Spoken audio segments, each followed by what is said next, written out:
प्रिय छात्रों, सुप्रभातम।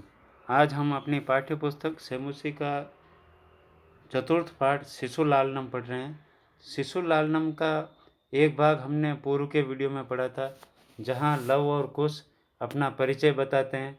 भगवान राम जब उनको पूछते हैं कि आप एक दूसरे में एकदम आप में समानताएं हैं, दोनों एक समान लगते हैं, तो दोनों ने उत्तर दिया कि आवाम सौदर्यो भ्रातरो, हम दोनों सहोदर भ्राता हैं।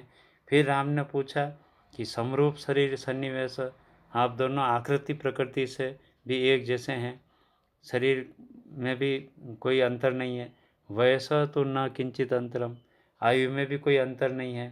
तो लव जवाब देता है आवाम यमलो, हम दोनों जुड़वा हैं। उसके बाद जब राम ने उन दोनों के नाम पूछे, दोनों ने अपने नाम भी बता दिए। फिर राम उनको कहते हैं कि अहो उदातरम्य समुदाचार, अरे बहुत ही शिष्टाचार से युक्त आपकी बातचीत है, आपका जवाब देने का तरीका है। किम नाम धेयो भवतोर गुरु, आपके गुरु का क्या नाम है। तो इससे आगे हम आज यहाँ से पढ़ेंगे। तो लव जवाब देता है ननु भगवान वाल्मीकि। लव कहता है ननु भगवान वाल्मीकि, निश्चय ही भगवान वाल्मीकि हमारे गुरु हैं। तो राम पूछते हैं केन संबंधेन, किस संबंध से। भाई भगवान वाल्मीकि अगर आपके गुरु हैं तो वाल्मीकि किस संबंध से हैं। तो लव उत्तर देता है उपनयन उपदेशन, उपनयनोपदेशन। तो यहाँ पर गुण संधि हो रही है, उपनयन प्लस उपदेशन, इस तरीके से गुण संधि होती है यहाँ पर। तो उपनयन संस्कार की दीक्षा देने के कारण, उपनयन का अर्थ होता है जनेऊ संस्कार, है ना। ब्राह्मण क्षत्रिय वैश्य इन तीन जातियों में पहले जनेऊ संस्कार होते थे। आज भी बहुत जगह मतलब क्षत्रियों में भी जनेऊ संस्कार होता है, जिसमें जनेऊ पहनाई जाती है। ठीक है, यज्ञोपवीत कहते हैं, यज्ञोपवीत संस्कार भी कहते हैं और उपनयन भी कहते हैं। तो राम कहते हैं अहम अत्र भवतो जनकम नाम तो वेदितुम इच्छामि, अब मैं आपके पिता का नाम जानना चाहता हूँ कि आपके पिता का नाम क्या है। तो लव कहता है ही अस्य नामधेयम न जानामि, निश्चय ही मैं इनका नाम नहीं जानता हूँ। यानी आपने जिनका नाम पूछा है कि आपके पिता का नाम क्या है, तो मैं इनका नाम नहीं जानता हूँ, यानी पिता का नाम नहीं जानता हूँ। जानाम्यस्य लिखा हुआ है, तो इसका विच्छेद करेंगे तो शब्द बनेगा जानामि प्लस अस्य, जानाम्यस्य, या यण संधि होती है। तो मैं इनका नाम नहीं जानता हूँ। कश्चिद अस्मिन् तपोवने, अस्मिन् तपोवने कश्चिद तस्य नाम न व्यवहरति, कोई भी इस तपोवन में उनके नाम का व्यवहार नहीं करता, यानी उनका नाम नहीं लिया जाता। रामः, अब राम कहते हैं ओहो महात्म्यम, अरे बहुत ही महानता है, अरे आश्रम की कितनी महानता है। कुछ तुरंत कहते हैं कि जानाम्यहम तस्य नाम देयम, मैं उनका नाम जानता हूँ। जानामि अहम तस्य नाम देयम, मैं उनका नाम जानता हूँ। तो राम पूछते हैं कथ्यताम, कहिए उनका क्या नाम है। तो कुछ कहता है निरनुक्रोशो नाम, उनका नाम निरनुक्रोश। निरनुक्रोश का अर्थ होता है कठोर हृदय वाले या निर्दयी। निर्दयी शब्द अर्थ निकलता है सीधा, निर्दयी या कठोर हृदय वाले, क्यों उनका नाम है निरनुक्रोश। तो राम वयस्य अपूर्वम खलु नाम देयम, हे मित्र, वो अपने विदूषक मित्र को संबोधित करके कहते हैं कि हे मित्र, निश्चय ही ये पहले नाम कभी नहीं सुना। खलु यानी निश्चय ही, अपूर्वम नाम देयम, ऐसा अपूर्व नाम पहले कभी नहीं सुना। तो विदूषक कुछ सोच करके विचिंत्य, कुछ सोच करके, एवं तावत पृच्छामि, ऐसा है तब तो मैं पूछता हूँ, निरनुक्रोश इति कह एव बनति। निरनुक्रोश यानी निर्दयी ऐसा कौन कहता है? बनति इति बण धातु, बण धातु से बनति, बनतः बनंती। जो आप पठ धातु पढ़ते हैं, पढ़ती पढ़ता पठंती, वही जो प्रादेशिक भाषा की जो संस्कृत में उपयोग में लिया जाता है वो बण धातु होती। बण इति बनना या समझाना या कहना। तो निरनुक्रोश इति कह एव बनती, निरनुक्रोश नाम से ऐसा कौन पुकारता है? तो कुछ कहता है अम्बा, अम्बा यानी माता, माता ये नाम बोलती रहती है। तो विदूषक कहता है, किम कुपिता एव भणति उत प्रकृतिस्था, क्या क्रोधित होकर के ऐसा कहती है या स्वाभाविक रूप से, यानी जैसा स्वभाव है नॉर्मल जो बातचीत की जाती है उसमें ऐसा कहती है, या क्रोध करके कहती है कि तुम तो निर्दयी पिता की संतान हो? तो कुछ जवाब देता है कि यदि आवयो हो बाल भाव जनितम, यद्यावयो लिखा हुआ है, तो यहाँ पर शब्द विच्छेद देखें, यदि प्लस आवयो हो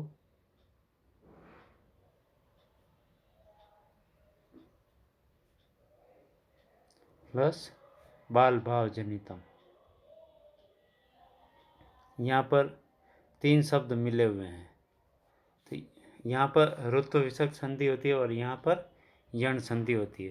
तो यदि आवयो हो बाल भाव जनितम किंचित अविनयम पश्यति, यदि हम दोनों की बाल्य स्वभाव के कारण, हम दोनों बचपन की कोई चंचलता करते हैं, एक दूसरे से लड़ाई झगड़ा करते हैं, तो ऐसी कोई किंचित अविनयम पश्यति, कुछ अविनयता देखती है, ढिठाई देखती है, तदा एवं अधिक्षेपति, तब वो ऐसा बोलती है, निरनुक्रोशस्य पुत्रो, अरे निर्दयी के पुत्रों, तुम्हारे पिता भी निर्दयी थे और तुम भी निर्दयी के पुत्र हो। माँ चापलम, ज़्यादा चपलता मत करो, ज़्यादा चंचलता मत करो। विदूषक, अब विदूषक कहता है, एतयो हो यदि पितु निरनुक्रोश, इन दोनों के पिता अगर निर्दयी हैं, इति नामधेयम, ये नाम है, तो एतयो हो जननी, एतयो हो जननी तेन अवमानिता, तब तो निश्चय ही इनकी जो माता है, एतयो जननी यानी इनकी माता, निश्चय ही तेन अवमानिता, उनके द्वारा अपमानित हैं, या निर्वासिता, या प्रताड़ित करके निर्वासित की गई, यानी घर से निकाल दी गई है। और एतेन वचनेन दारको निर्वर्षत, ये थी, और इन वचनों से इन दोनों बच्चों को प्रताड़ित करती है कि तुम निर्दयी पिता के पुत्र हो, अब मान जाओ, अब ऐसी बदमाशी मत करो। राम, अब राम कहते हैं स्वगतम, मन ही मन में, अब राम को लगने लगता है कि ऐसा तो मेरे साथ भी हुआ है, मैंने भी अपनी पत्नी को घर से राज दरबार से निकला हुआ है, तो दिक माम एव भूतों, अरे मेरे जैसे को धिक्कार है। सा तपस्विनी, वह तपस्विनी यानी सीता, मत कृतेन अपराधेन, मेरे द्वारा किए गए अपराध के कारण, स्व अपत्यम एव, अपनी संतान को ही, मन्यु गर्भे ही अक्षरे ही, क्रोध रूपी वचनों से, मन्यु गर्भे ही, मन्यु गर्भ यानी क्रोध रूपी, अक्षरे ही, मन्यु गर्भ अक्षरे ही, क्रोध रूपी अग्नि के वचनों से युक्त, निर्भर्षयति, उन दोनों को फटकारती है। मेरे द्वारा किए गए अपराध के कारण जो वो सीता है, वो इस क्रोध रूपी अग्नि से युक्त बुरे वचनों से इन दोनों को प्रताड़ित करती है। सवाष्पम अवलोकयति, और वह अश्रुपूर्ण नेत्रों से देखते हैं। सवाष्पम, आँखों में आंसू लिए, वो उनके आँखों में आंसू आ जाते हैं और वो अपने मित्र की तरफ देखते हैं। फिर राम कहते हैं, अति दीर्घ प्रवासो अयम दारुणश्च, यह प्रवास बहुत ही दीर्घ है और दारुण है। दारुण यानी दुखदायी है, दारुण यानी हृदय को ठेस पहुंचाने वाला, दुख पहुंचाने वाला। फिर विदुषम अवलोक्य जनांतिकम, विदूषक को देख करके एक और मुंह मोड़ करके कुतूहलेन आविष्टो अनयोः मातरम नाम तो वेदितुम इच्छामि। कुतूहल के कारण, है ना, अब जिज्ञासा के कारण मैं इन दोनों की माता का नाम पूछना चाहता हूँ, जानना चाहता हूँ। ये मातरम अनयोर नाम तो लिखा हुआ है, तो मातरम प्लस अनयोः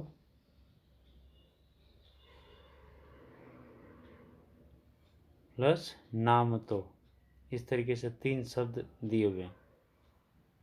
तो अनयोः मातरम नाम तो वेदितुम इच्छामि। तब तो जिज्ञासावश मैं इन दोनों के पुत्रों का नाम, इन दोनों की माता का नाम, मातरम नाम तो इन दोनों की माँ का नाम वेदितुम इच्छामि, जानना चाहता हूँ।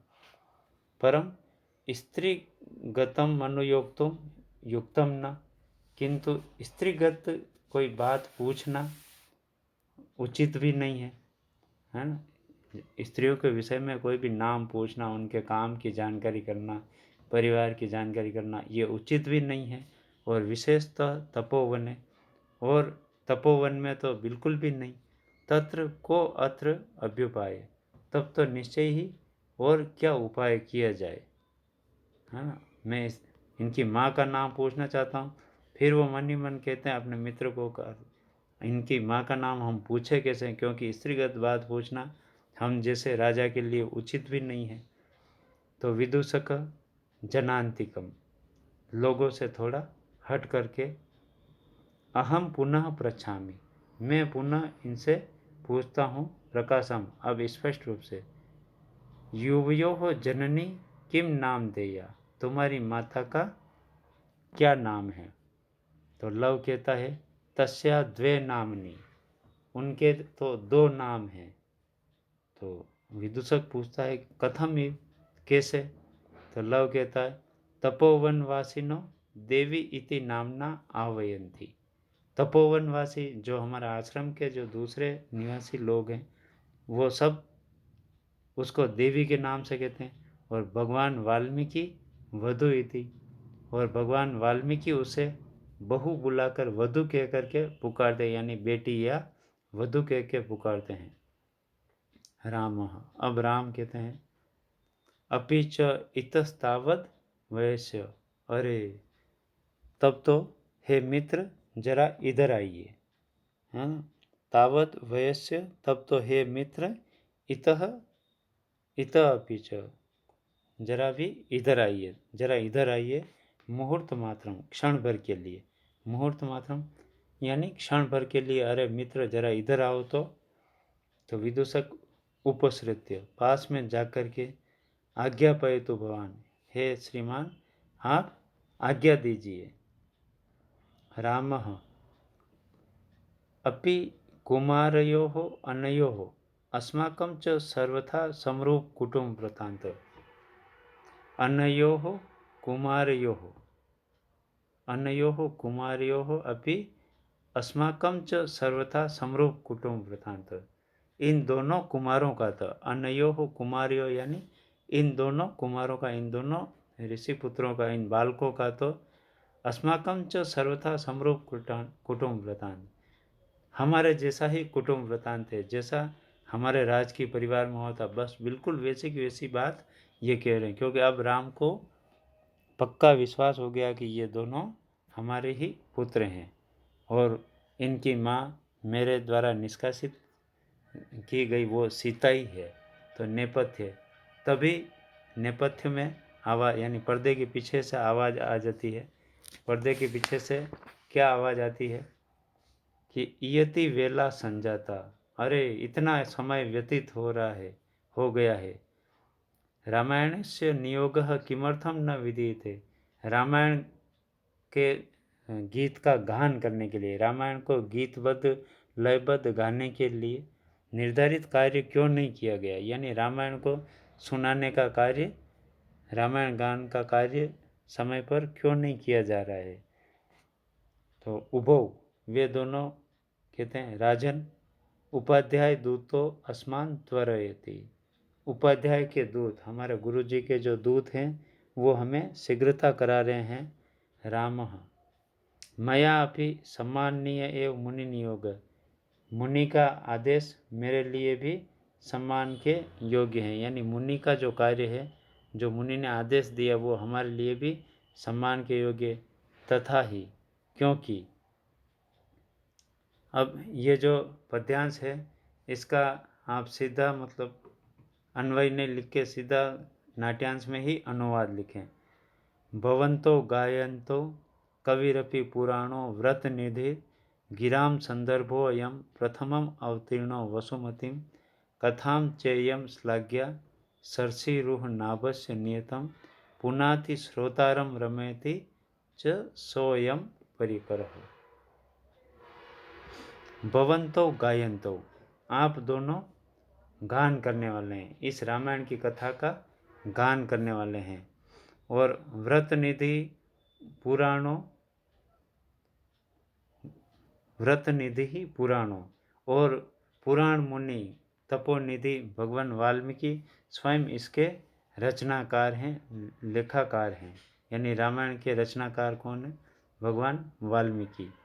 और गिराम संदर्भो अयम वसुमतीम प्रथमम अवतीर्ण। और गिराम, गिराम यानी वाणी सा, गिराम का अर्थ होता है वाणी का यह स्पष्ट काव्य। गिराम संदर्भो अयम वसुमतीम प्रथमम अवतीर्ण, इस पृथ्वी पर अवतरित होने वाला प्रथम ये गीतबद्ध कोई काव्य है ना। वाणी का यह स्फुट काव्य है। और सरसी रोह नाभस्य नियतम कथा च इयम श्लाघ्या। और भगवान कमलनाभ विष्णु सरसी रूह नाभस्य, कमलनाभ विष्णु की यह जो कथा है वो बहुत ही प्रशंसनीय। कथा च इयम श्लाघ्या, ये जो कथा है बहुत ही प्रशंसनीय है। और श्रोतारम पुनाति रमयति च, और श्रोताओं को ये पवित्र करने वाली और उनके मन को आनंदित करने वाली है। च स अयम परिकर, यह निश्चित ही एक संयोग है। च स अयम परिकर, यह एक निश्चित ही संयोग है कि ये श्रोताओं को पवित्र करती है और रमयति थी आनंदित करती हैं। इसका अनुवाद एक बार मैं पुनः बता देता हूँ कि आप दोनों कुश और लव इस रामायण की कथा का गान करने वाले हैं। तपोनिधि पुराण मुनि भगवान वाल्मीकि इसके रचनाकार हैं। धरती पर प्रथम बार, पहली बार अवतरित होने वाला यह वाणी का स्फुट काव्य है, जिसको गाया जा सकता है, पदबद्ध किया गया है। और कमलनाभ विष्णु की यह प्रशंसनीय कथा है, क्योंकि भगवान राम विष्णु के ही अवतार हैं। ठीक है। और ये कथा निरंतर लोगों को पवित्र करती है और आनंदित भी करती है। वयस्य हे मित्र, वयस्य हे मित्र, अपूर्वोऽयं मानवानां सरस्वती अवतार। मानव जाति में यह सरस्वती का अवतार अपूर्व है, यानी अद्भुत है। तद अहम सूरजन साधारणम, तब तो मैं सामान्य मित्र जनों को भी या सभासदों को भी श्रोतुम इच्छामि, सुनना चाहता हूँ। मैं सभी सभासदों के साथ ये कथा सुनना चाहता हूँ। सन्निधियताम सभासद, सभी सभासदों को, मंत्रियों, महामंत्रियों और जो भी राज की कर्मचारी, उनको आने दो। और अस्मद अंतिकम सौमित्रीम प्रेष्यताम, सौमित्री ही अस्मद अंतिकम प्रेष्यताम, लक्ष्मण को, सौमित्र इति लक्ष्मण है, सौमित्र का अर्थ होगा लक्ष्मण, सुमित्रा नंदन। जैसे राम को कौशल्या नंदन कहा जाता है, वैसे ही लक्ष्मण को सौमित्र कहा जाता है। तो सौमित्री अस्मद अंतिकम प्रेष्यताम, लक्ष्मण को हमारे पास भेज दो। अहम अपि एतयोः, मैं भी इन दोनों को, चिरासनम परिखेदम, बहुत देर तक बिठाए हुए हूँ, क्योंकि उन्होंने उनको गोद में बैठाया हुआ था। तो विहरणम कृत्वा परिखेदम अपनायामि, मैं थोड़ा चहल पहल करके, है ना, पैदल घूम करके थोड़ा इस परिश्रम जनित थकान को दूर करता हूँ। इति सर्वे निष्क्रांता, ऐसा कह करके सभी जने निकल जाते हैं। यानी ये नाटक का अंश यहाँ पर समाप्त हो जाता है। आप इन नाट्यांशों का सप्रसंग हिंदी अनुवाद लिखिए। आपको हिंदी अनुवाद भेजा जा रहा है। और साथ में जो भी व्याकरण ज्ञान के प्रश्न हैं या जो भी अभ्यास प्रश्न हैं, इनको भी आप अपनी अभ्यास पुस्तिकाओं में लिखें। धन्यवाद।